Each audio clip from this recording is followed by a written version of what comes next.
Welcome to the WriterDojo with your host, Steve Diamond. I'm back. And Larry Correia. That's no moon. It's a space station. Today's episode, The Importance of Character.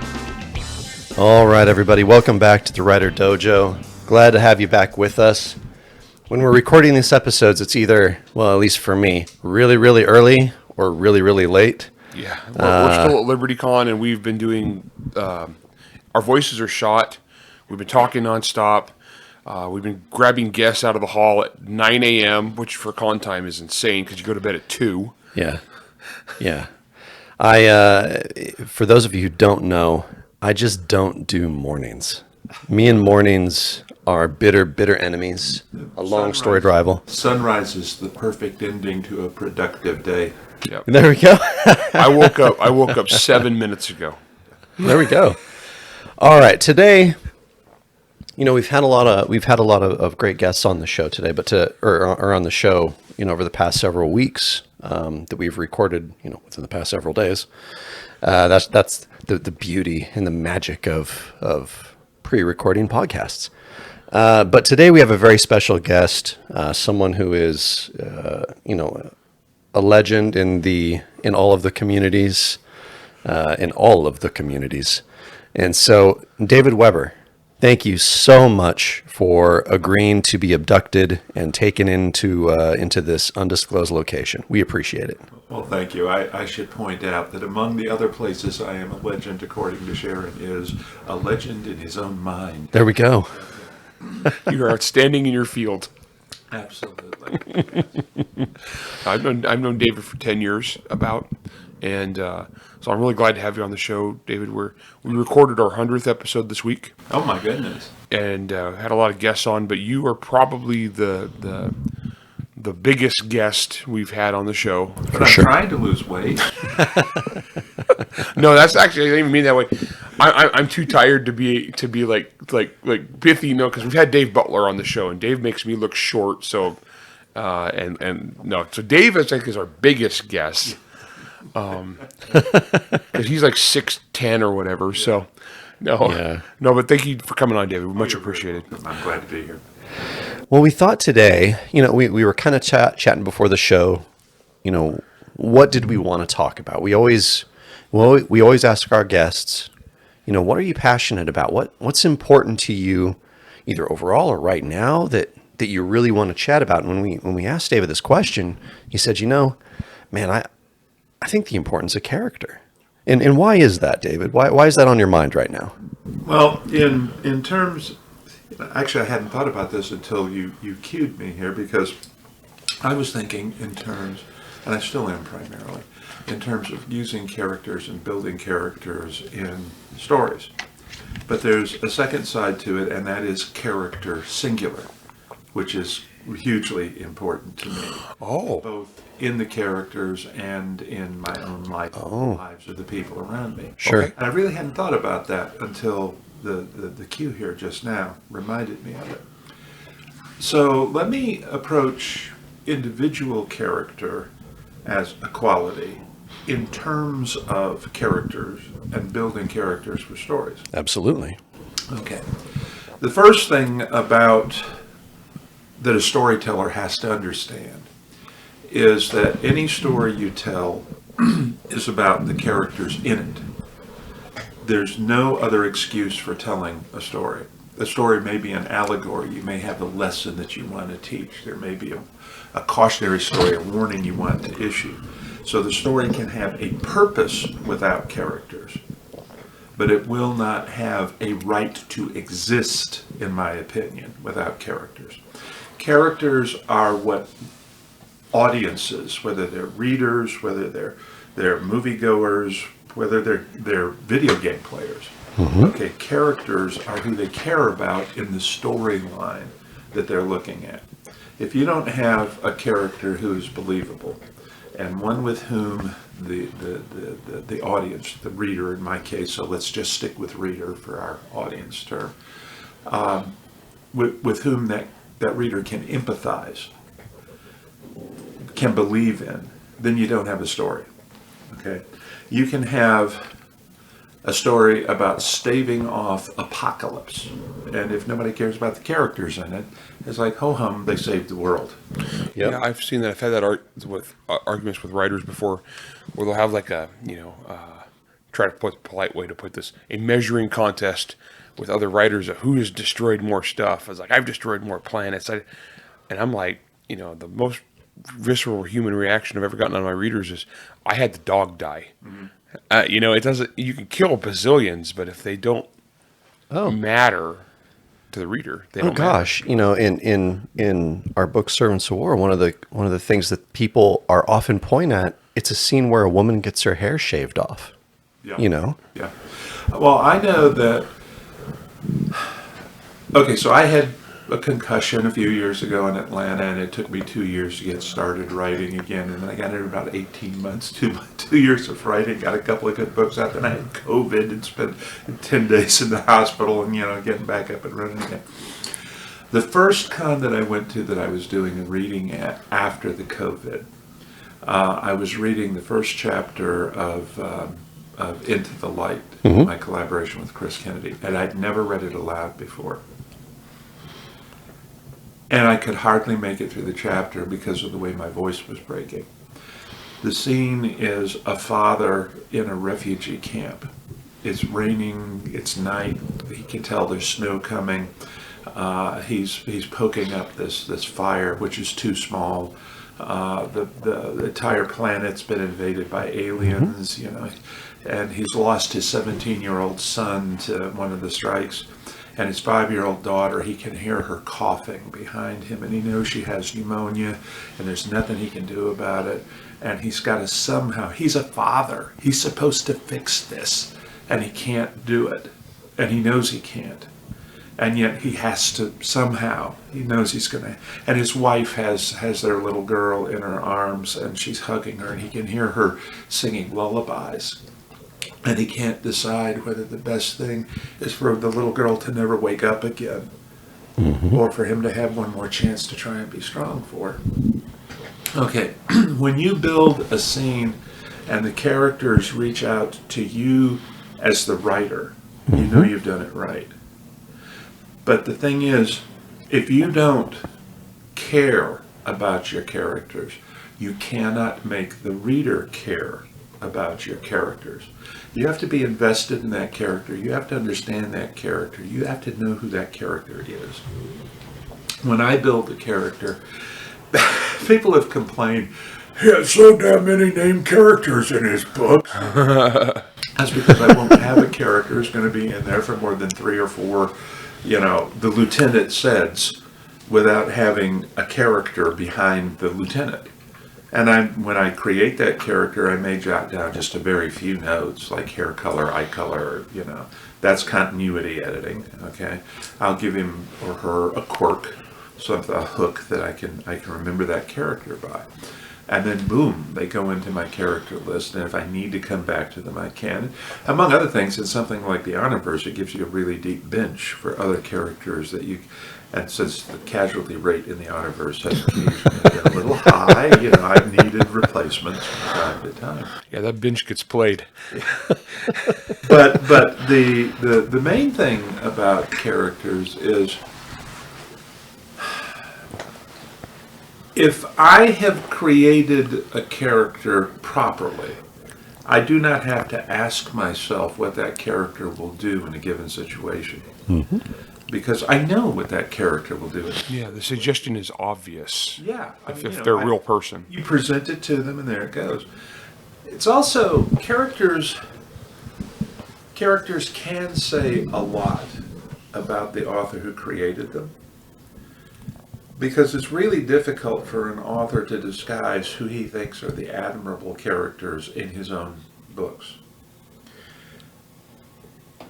So in that sense, you start getting into the issue of character within the character. Okay, what makes a character a good guy in this writer's approach? Okay, and it took me a while, not an enormous time, but a while, to realize that the common denominator in the good guy characters in David Weber writing is a sense of responsibility. Somebody like an Honor Harrington, if they see a problem, it's their job to fix it, whether they created the problem or not. If they can, they will. Okay? And they also take responsibility for their own actions. And most of my villains are the people who don't. Okay? And especially the ones who don't for reasons of personal gain or advantage. Those are the scum of the earth to me. Now, by the same token, you have to play fair with your characters. Okay? If you've created a character and you understand why this character is doing something despicable, all right, you have to not say, well, he's doing it because he's despicable. Okay? He's doing it because of this aspect of his character that makes him despicable. Yeah, we call it the mustache twirling evil, where the guy is just bad just to be bad because the plot needed a guy to be bad. Exactly. Sharon's favorite example is a fanfic that she was handed decades ago. And it's got this guy in it, and he's the leader, you know, the evil overlord type, and he's raped his second in command's wife, you know, and everything else. And Sharon is, well, why did they follow him? And the person who wrote the story says, because he's charismatic. And Sharon said, wait, how is he charismatic? I haven't seen anything in here that shows that he's charismatic. Well, he is. He's charismatic. That's why they follow him. I'm like, you know, that may work for you as the writer. It ain't going to work for anybody who reads the story. Yeah, that needs to actually be in the book. Yeah. Well, not only that, but you can't just tell the writer because he's charismatic. You have to demonstrate charisma. You got to show that. Okay, because otherwise the writer's going to say, I don't care what you thought. Yeah. You may be the writer, but this dude ain't charismatic. We've talked about that on the show. We call it like the theory crafting, where people will take like a bad movie, Yes. but they like the movie enough to justify the plot holes. They're like, well, it was probably this and this and this, and we're like, dude, that wasn't in the movie. They generate a whole set, like a whole like side sequel to justify the existence of the movie. The whole extra 45 minutes of script onto this movie that's not there to justify the plot holes. But like writers, we get one shot. Oh yeah, yeah. Did you ever read Steve Sterling's Draka novels? A long time ago. Okay, well he got into a world of trouble when he first put them out. It's a white supremacist dream, you know, kind of thing, because of the nature of the Draka, and because the Draka, in many respects, many of the characters were admirable people. Okay, but what Steve had done, and it's obvious, at least to anybody who knows him, is he had taken the worst villain he could think of, the worst, you know, this genetically, by the time you get to the end, superior race that regards everybody else. You know, they're basically apex predators, and everybody else is the herd. Okay, kind of thing. But he played fair with them internally. They could still be good parents within the lights of their moral system. And as a writer, you have an obligation to do that, even if the people that you're writing about are not very nice people. Right. Okay. Well, Hitler loved his dog. But he did. As far as I can tell, most of the people in Hitler's inner circle liked him a lot. Okay. Yeah. So even like that's another thing too is I mean, people can be bad guys and they can be evil dudes. That doesn't mean that every single thing about them is evil, and people will get mad at you, but that's not human nature. No, it's not. Well, there's something there I want to come back to, but how many people have read The Boy in the Striped Pajamas? Yep. Okay, think about the father in that book. He's the commandant of the extermination camp. Okay, but he's a loving father. He loves his son, you know, the whole 9 yards. But his son has made friends with the boy in the striped pajamas. And he goes with him when he goes into the oven. Neither one of them realizes that's where they're going. But he goes with his friend because he wants to visit him, you know, kind of thing. And the father's personnel wind up gassing and then cremating his son. And he never even finds the body. Okay, that is an incredibly compelling story. It was assigned to my kids for reading material, and I think at an appropriate point in their lives. But in part, it's the humanity of the monster that makes that work. Okay, It's a very profound book. It's disturbing, but it's good. The other thing that I was going to say, though, is that in my opinion, it's important that, and I write military science fiction. Okay, so I'm coming at this from a military perspective. We're not going demon hunting here, Yeah. Oh man. Okay, most demons are probably not very redeemable. They have very few, I say that, but redeemable traits. I wrote Monster Hunter Nemesis. Yeah, well, that's true. That's true. I forgot about. I mean, there are. He's a special case. Yeah, and that's the thing. A lot of times, let's be fair too. A lot of times we're writing about the outliers because we're writing about. That's what makes the books interesting. We're writing about the special cases, the oddities. Well, or it's a point of view issue. What I was going to say is it's important, especially if you're going to write military fiction, that not everybody on the other side is evil. Yep. Not everybody in the German army in World War II was a Nazi. Okay? Not everybody in the Confederate Army in 1863 was a slave owner. Okay? And there are going to be people who are doing their best within the hand they got dealt, but who are decent human beings, who are trying to remain decent human beings. For my money, in the Honor Harrington universe, the character who accomplishes the most is not Honor Harrington. I mean, she accomplishes a lot, But for my money, the character who actually accomplishes the most is Thomas Theismann. Because he's the one who overthrows the dictatorship. He's the one who, instead of taking power himself, reinstates the Constitution. He's the one who refuses to become president. He'll be Minister of War. He'll support the new president. He'll make damn sure the Constitution stands. But that's his job. That's what he's setting out to do. And I gave him a really tough road to hoe. Okay, and he got drafted for that role in the second book in the series. I knew who he was going to be at that point. That's the George Washington / Cincinnatus. Exactly, that's exactly who he was going to be. And those are the characters who, in many respects, I think are most compelling. Now, I am not trying to downplay Honor Harrington in the Honor Harrington series one bit. I mean, she's turned into an incredible character. I thought I did a pretty good job with her starting out, but after, I'd agree. I can't remember how 20 books, 27, something like that. She's grown a lot. And I think I did a pretty fair job of making her growth acceptable and believable. All right. Before we kind of continue our conversation with David and listen to this, I'm just sitting here all fascinated and having a great time. I love listening to David talk, so this is fantastic. We're going to take a quick break. We come back, we'll continue on. Maybe we'll hit some nuts and bolts on how you ply your trade, David. All right, we'll be right back. A young wizard's apprentice sent on a perilous mission. A band of mercenaries paid a fortune in gold to protect him.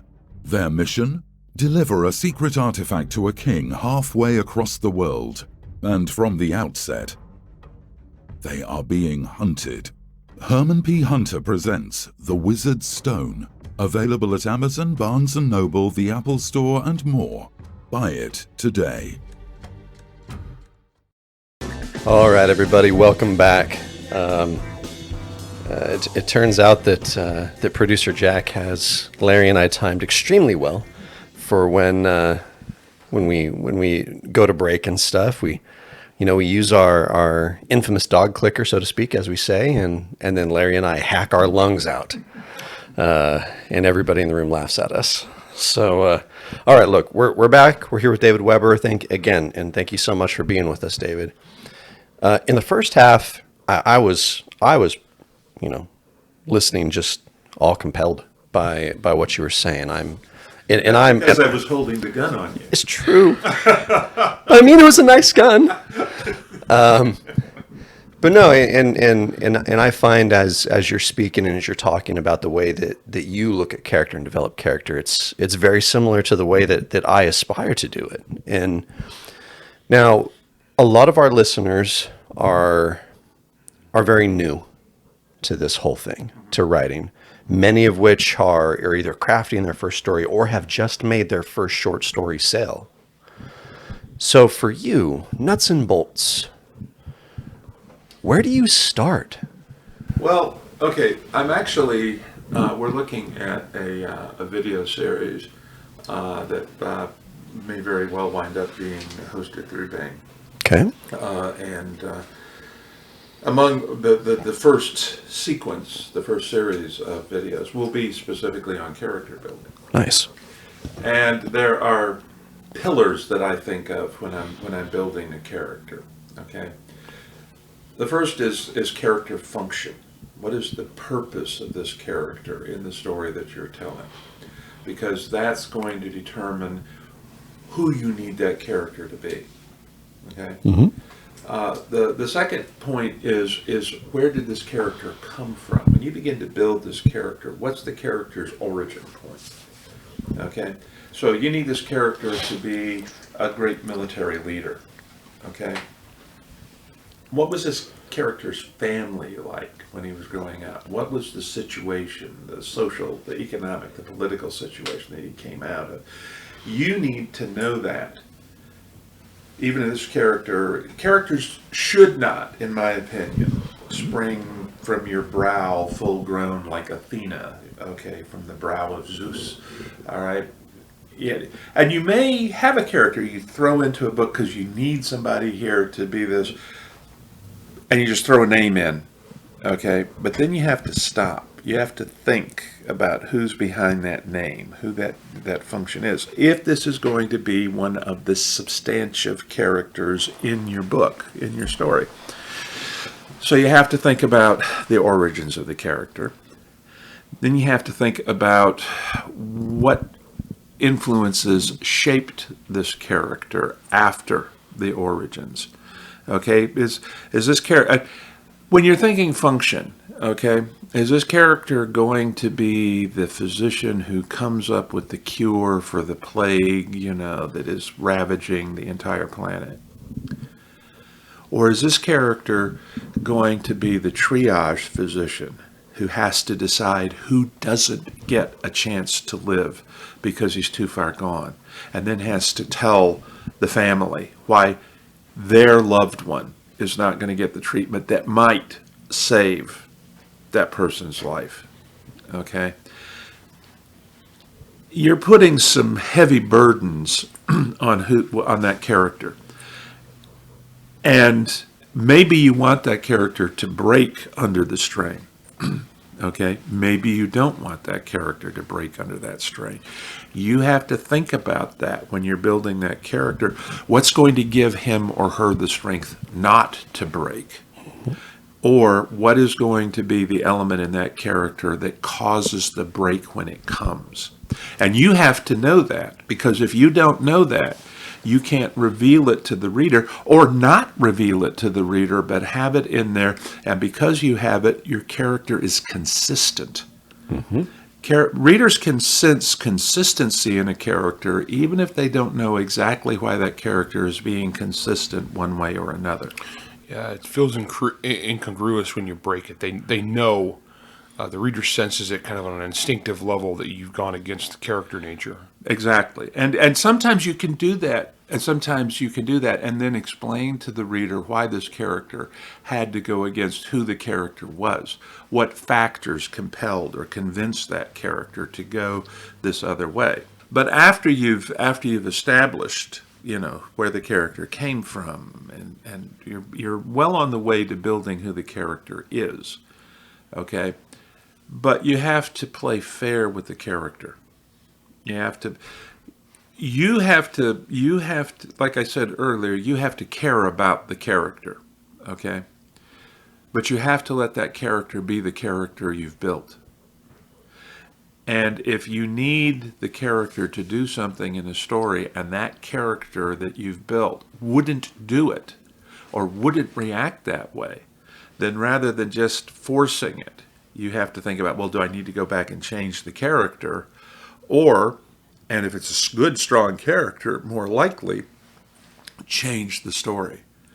how this character was going to react at this point. Yeah, because if you're at a point where the character has evolved enough that you're like, no, this guy would not do that, that means you've already put enough effort into that character that he's a person. So going back and tweaking that's going to ruin a lot more than just like taking the story in the direction of this guy would do this. Yes, exactly. And if it's plot like absolutely necessary that thing has to happen, provide some other way for that to happen. And see, especially now, I write series books. God bless Jim Bain. Yeah, indeed.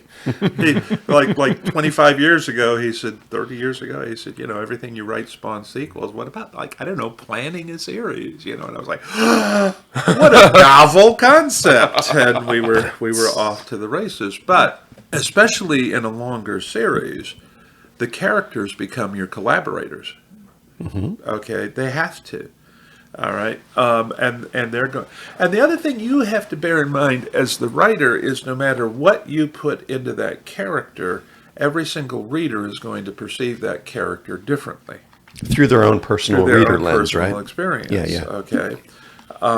It's kind of like I'm my kid's father.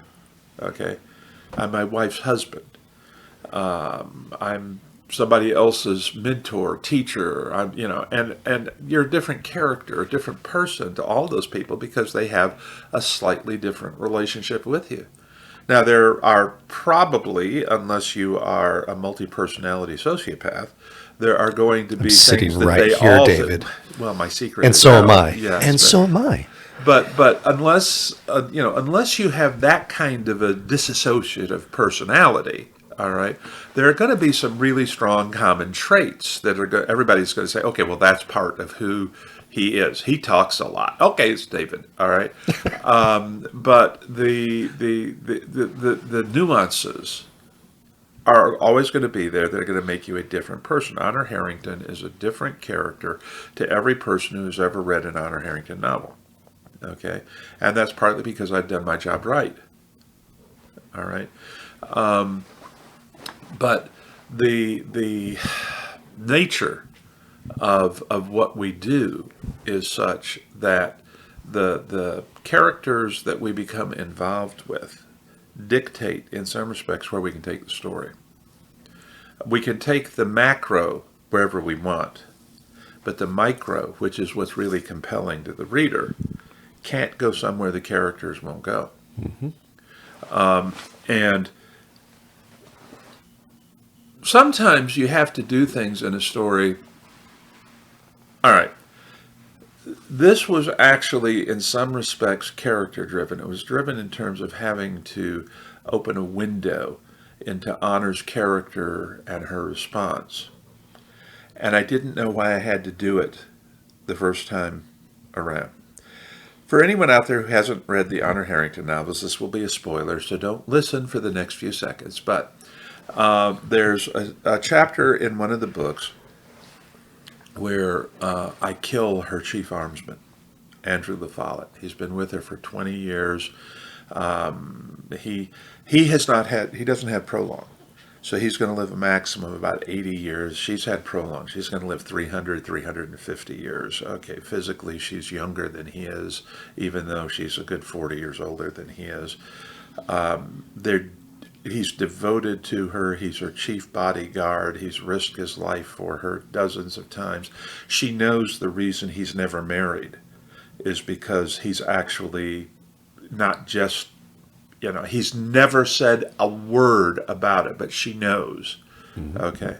And she has made him her newborn son's armsman to keep him away from her because all of her other original armsmen have died in combat or in assassination attempts, and she's desperately trying to keep him safe. Okay. And he's realized that that's one of the reasons that she's done this. All right. And he dies saving her son's and her mother's life. Okay. Now, the way that he does it, I could have gotten him out too. I could have saved his life. And I tried writing that book 5 times without killing him, and it didn't work. And I didn't know why. And the reason it didn't work, I realized when I finished it and sent it off to Tony. Okay? The reason it didn't work is that in the same attack where he saves her son and her mother, what's happening is they have deorbiting debris from a huge space station. And they're too close to one of them coming in, and it blows the air car out of the air, and he has time to punch the two of them out, but not to bail out himself. The same debris strike creates a tsunami that takes out the major city near her home. It kills 90% of her family. Okay, and it's a large extended family.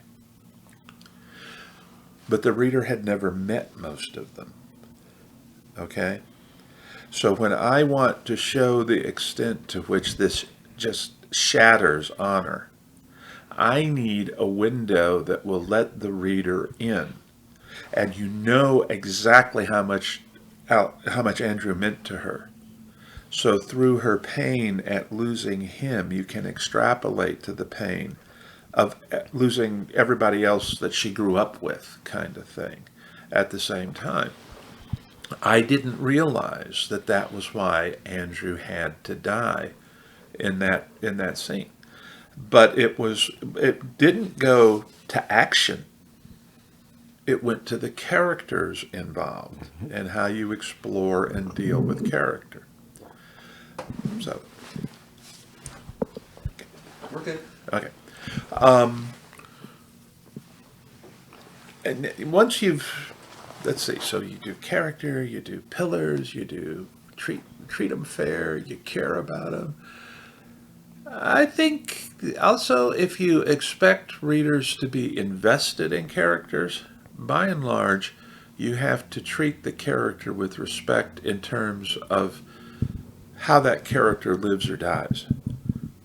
For example, going back to Andrew for a moment, Honor knows that if God had called Andrew LaFollette on the phone and said, you got to die doing something, there is no way in hell that isn't exactly what he would have chosen to die doing. Okay, I mean, he made the decision to get them out, and he knew he'd gotten them out before he died. And she knows, okay, that was absolutely the appropriate end for it. So does the reader. Okay? Now, you're writing military fiction.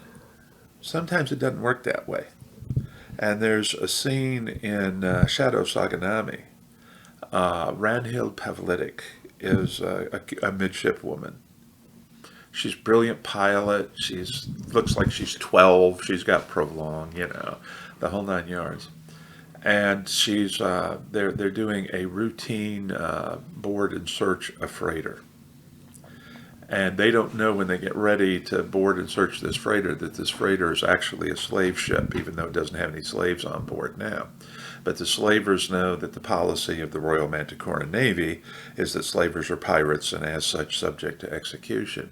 And one of them is on the list. He's already been caught and released once, okay, kind of thing. So here's this, this pinnace, it's making the flight, it's coming over. Ranhild is thinking about, the Marine who's in charge. She's gotten to know him a little bit on the cruise, and he's really cute. He's a Marine, he's not a Navy guy, so I can hang with him, it'll be okay, it'll be kind of cool. And she said, wait, well, what's that? And what it is a point defense cluster training out. And it wipes the pinnace away. Bah! Nobody saw it coming. Nobody on the ship. Nobody anywhere, and she's gone. Okay, and she's a character the reader cares a lot about. And there are other characters in the book who are like her friend, Helen Zwicky, who's like cleaning her locker out. And she goes down and she can't. I mean, she's kneeling there on the deck beside the foot locker, and she can't do this, okay? And this guy that didn't like at all when they first met, but she's begun to figure out why he seems so aloof and so forth, and they've become friends. And he comes, and she's there, and she looks at him, and she says, I can't. And he says, she was your friend.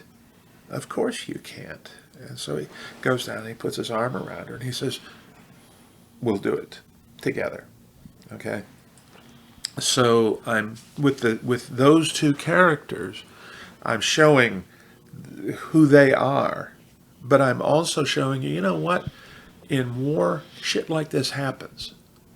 Okay, it happens to you in real life too, but that kind of senseless. Okay, this person just doing his or her job, just walking along, and zap, they're gone. I know I've done my job when as the writer, I tear up when I write the scene. But also when years later, readers still come up to me and they're like, dude, why? Yeah. Not so-and-so. And that, because then you approximated reality in real life and that feeling of like, oh man. Keith Laumer, when he created the Bolos, I love those. okay, I think in some ways Laumer never really realized what he'd done. Okay. Initially, the Bolos, like he needed a big nasty tank, so he built one, and he is gloriously uninhibited by anything remotely resembling continuity in his Bolo stories. Yeah. I tried to give some continuity to it with Bain by publishing the technical history of the Bolos, writing it. I wrote it for me, and Tony was like, "Oh, good, can we include this too?" So I said, "Okay."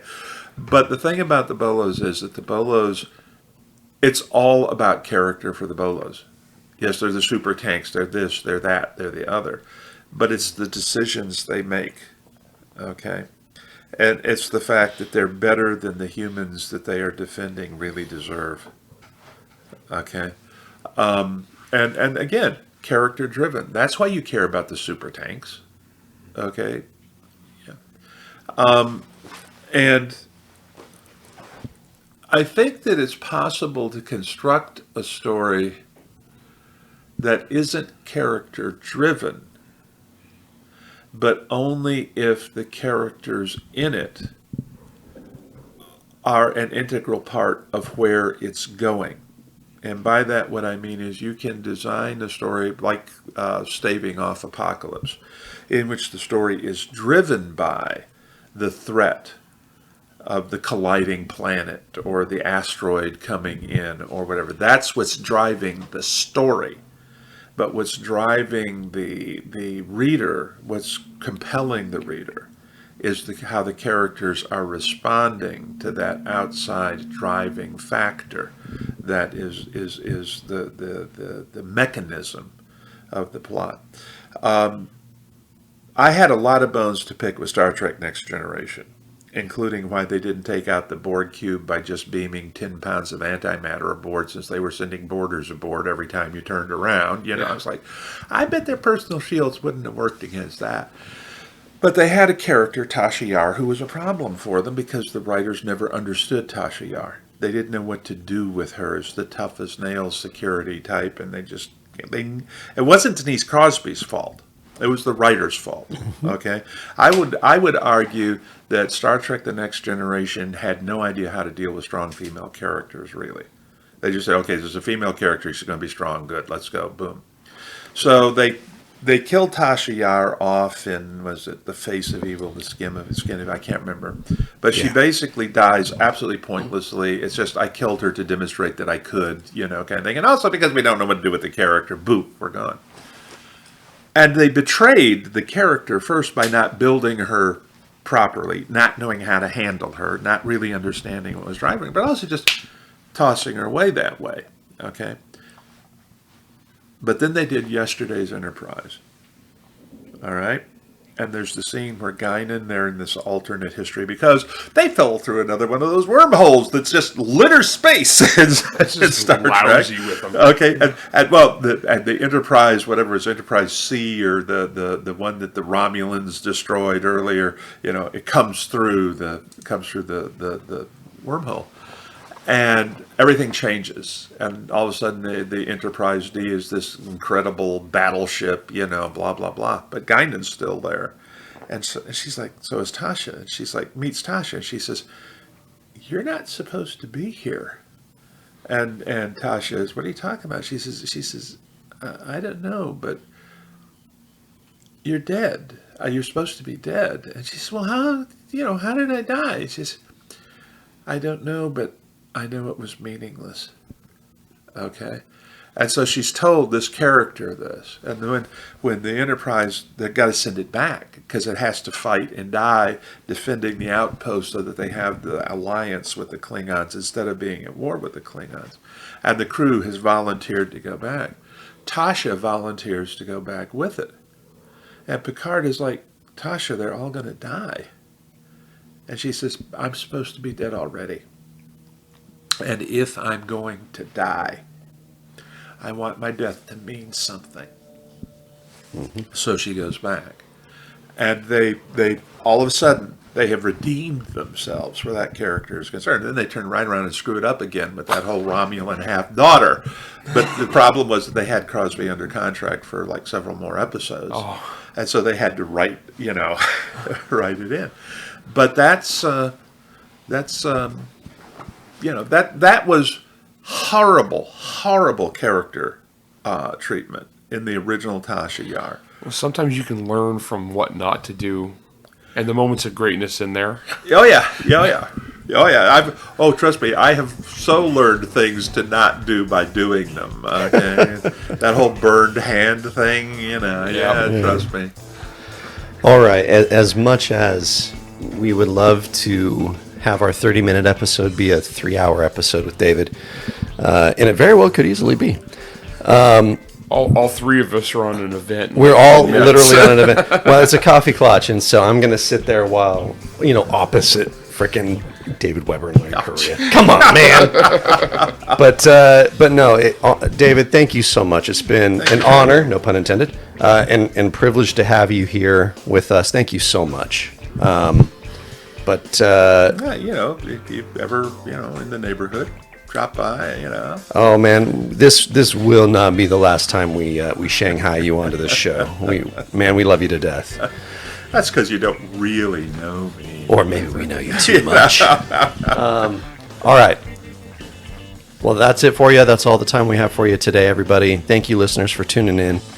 This is the Writer Dojo. We'll see you on the next one. Writer Dojo is Steve Diamond and Larry Correia. Produced by Jack Wilder and Bear and Hare Studios. Theme song, Word Mercenaries by Craig Nivo. New episodes come out every Wednesday wherever you stream your content. If you enjoyed this podcast, you can help support us by going to anchor.fm/WriterDojo, by leaving a 5-star rating and review, and by helping to spread the word. To advertise on the Writer Dojo, email ads@writerdojo.com. All questions and comments can be emailed to questions@writerdojo.com. He had so damn many named characters in his book.